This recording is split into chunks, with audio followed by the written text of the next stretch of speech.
You made more money this year than ever before. And you feel less secure than you did 3 years ago. Not because you're bad with money. Not because you're reckless. But because the income itself changed the terms of your safety in ways you didn't anticipate. What looked like progress became a different kind of exposure. This isn't about spending too much.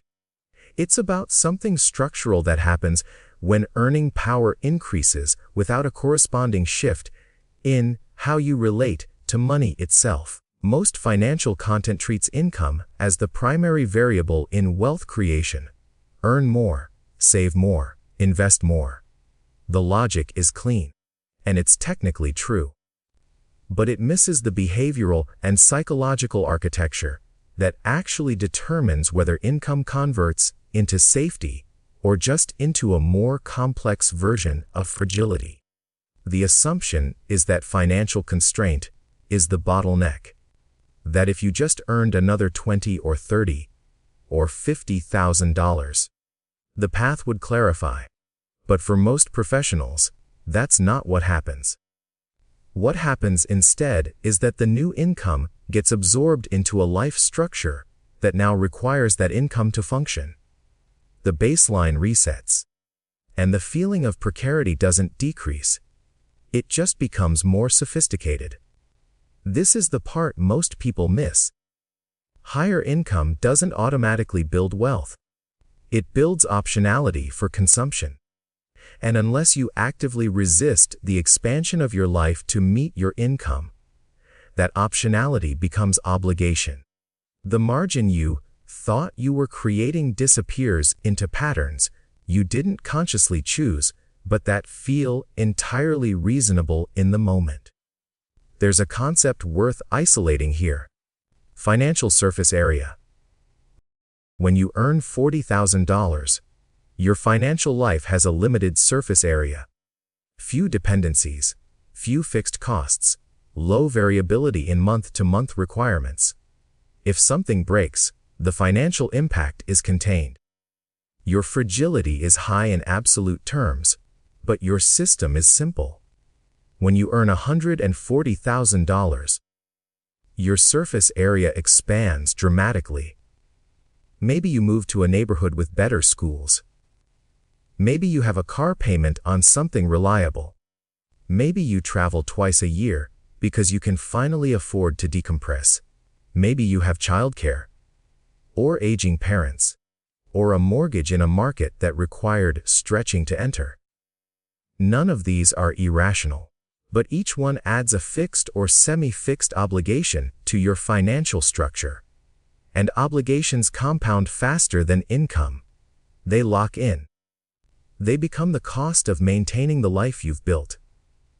Which means the income that once felt like surplus is now spoken for before it arrives. The professional earning $150,000 who feels fragile isn't delusional. They've built a life structure that requires $130,000 to maintain. And the $20,000 margin they think they have is already mentally allocated to the next tier of security. The emergency fund they're still building. The retirement gap they're trying to close. The college savings they started late. This is why earning more didn't make you feel safer.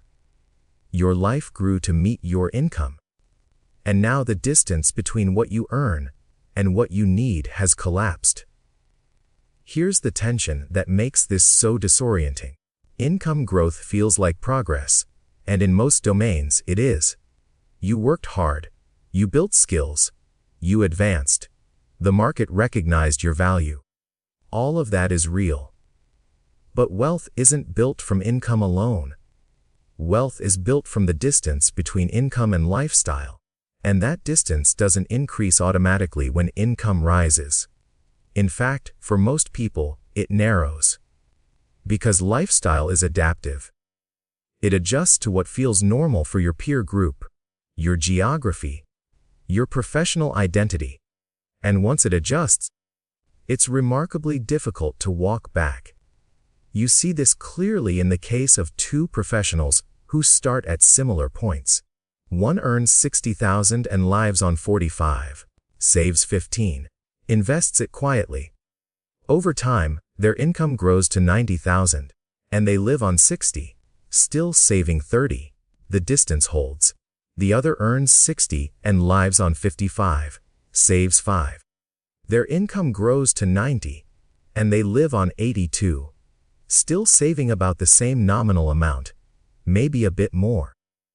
But the percentage hasn't changed. And the psychological reality is that they've built a life that now requires $82,000 to feel stable. The first person is building wealth. The second is building earning power. These are not the same thing. Earning power is valuable. It gives you leverage in the labor market. It protects you from individual job loss, to some extent. But it doesn't give you independence. Because independence comes from owning years of your own time, priced out in assets that don't require your ongoing participation, and that only accumulates when the gap between income and cost is defended over long periods. Sit with that for a moment. What makes this especially difficult is that the lifestyle expansion doesn't feel like lifestyle creep. It feels like optimization. You're not buying luxuries. You're reducing friction. You're investing in your health, your family, your capacity to do your work well.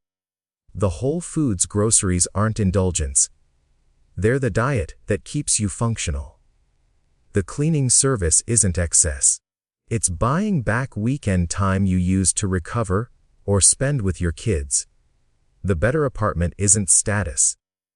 It's proximity to your job and school quality for your children. Every individual decision is defensible. That's what makes the aggregate so insidious. Because what you've actually done is build a life where your well-being is tightly coupled to your income. And coupling is the opposite of resilience. Resilient systems have slack. They can absorb shocks. They don't require every component to function perfectly at the same time. A life structured around $130,000 of annual need is not resilient. Even if you earn $150,000, it's optimized. And optimization is brittle. This is the hidden cost of rising income without proportional savings. Not that you can't afford your life, but that you've made yourself dependent on a specific, sustained level of market participation to maintain it. You've traded optionality for comfort. And comfort, once established, is very hard to downgrade without feeling like failure. There's a second-order effect that doesn't get discussed enough. Identity anchoring. The income you earn becomes part of how you understand yourself. It's a signal to yourself, to your family, to your professional network, that you've reached a certain level. And once that level is established, the idea of stepping down, even strategically, feels like regression.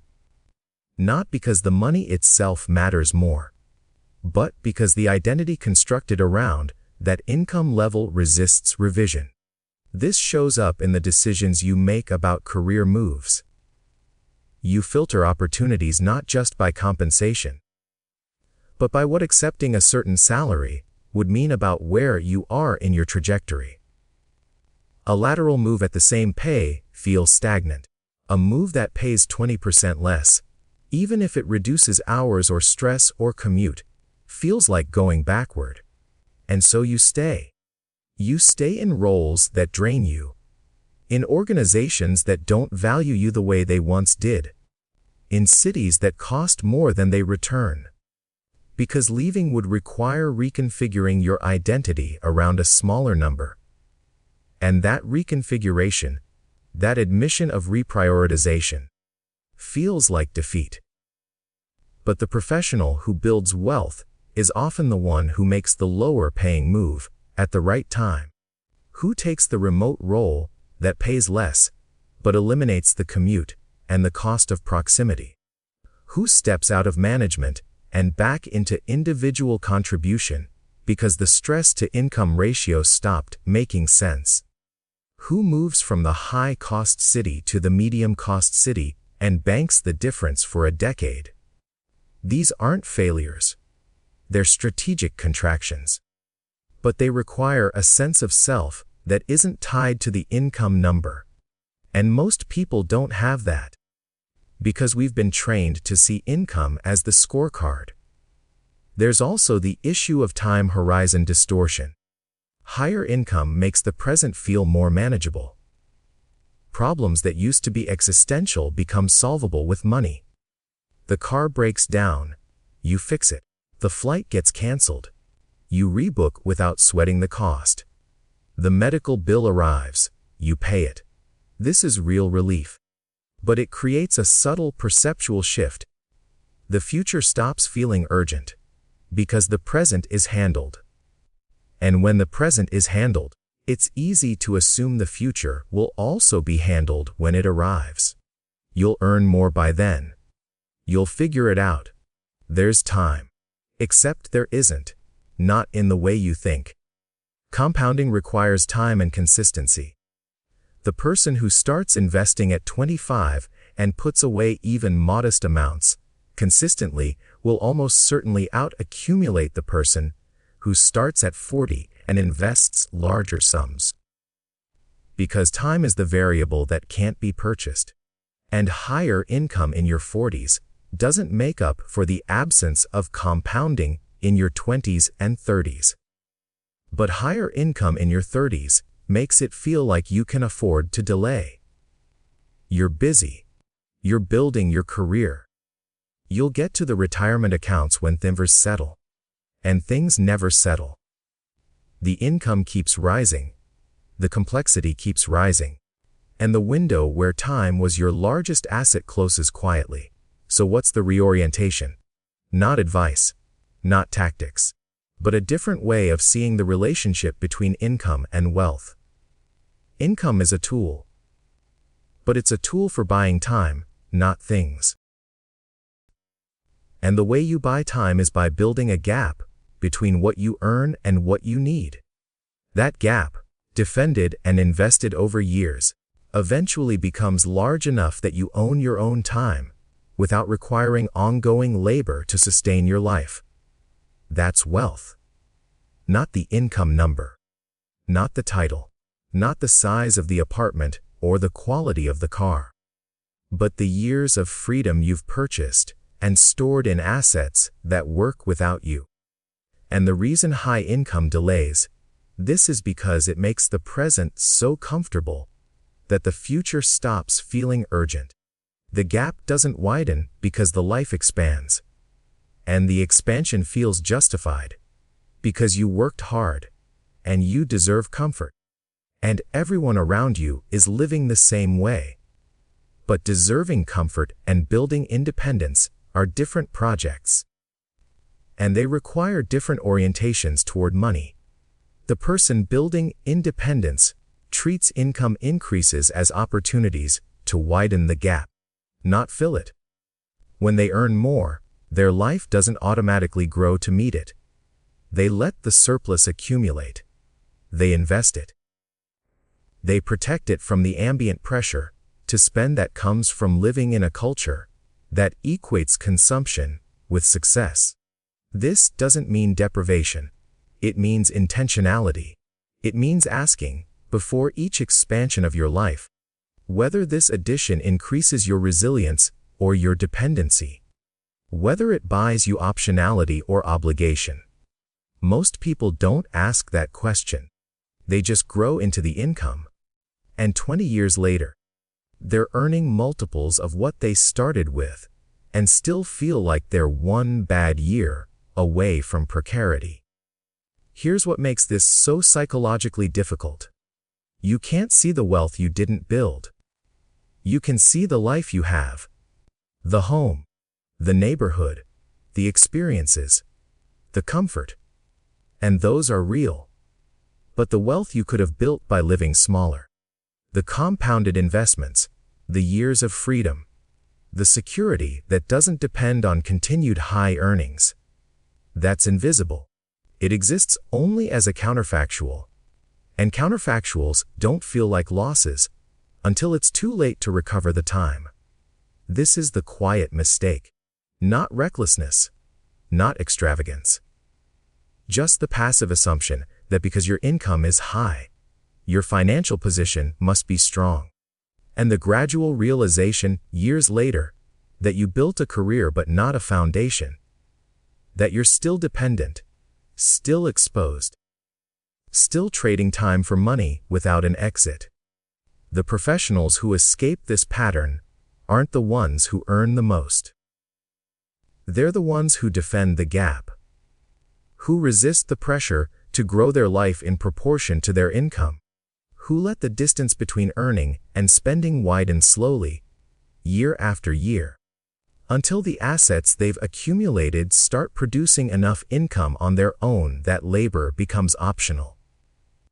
That's the inflection point. Not when you earn 6 figures, not when you get the title, but when you realize you could stop and your life would continue. That you've purchased your own time back from the market. And the strange thing is, that inflection point often comes for people earning much less than you'd expect. Because it's not about the size of the income. It's about the discipline to live below it. And the patience to let the difference compound. You made more money this year than ever before. And you feel less secure than you did 3 years ago. Now you know why. It's not because you failed. It's because income alone doesn't build wealth. It builds the opportunity to build wealth. And that opportunity only converts into safety if you actively resist the expansion of your life to meet it. The gap is the thing. The distance between what you earn and what you need. That's where wealth comes from. That's where independence lives. Everything else is just a higher salary.